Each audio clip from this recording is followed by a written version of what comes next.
Ush. Tu tengok 3,000 yang akak tu pegang Sol. Yang 3,000. Okay, ni RM800 Sol. Debit RM800 Sol. RM1,000 ni Sol. Okay, 3211 JPI. Itu pun RM1,000.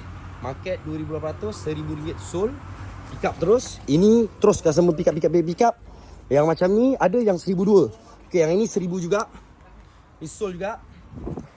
Mana RM1,200. Okay, yang macam ni RM1,200. 3211 RM1,200 Sol juga.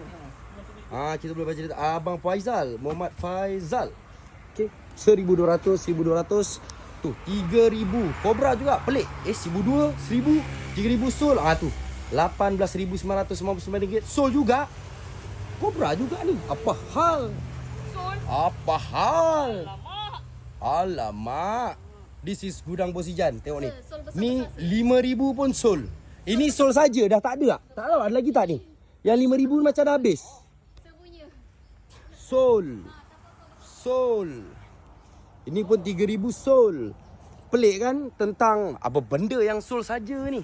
Oh tu, meja RM21,000. Nampak tau? Sol kota tinggi. Nampak tau? RM21,999 pun Sol meja. Oi, peliknya.